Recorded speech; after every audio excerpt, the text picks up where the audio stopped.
Защемить, закричить, зарегоче, буревієм вирветься у сни і повідає вісті пророчі всім про велич моєї землі. Розжену я всі біди піснями, словом ніжним стихію змирю, проторую стежки між ярами, прославляючи землю свою.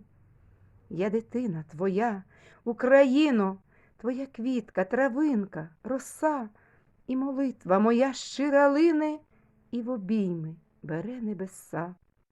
В ній за кожну родину, дитину, і за посестер всіх і братів, за єдину соборну країну стоголосо відлунює спів.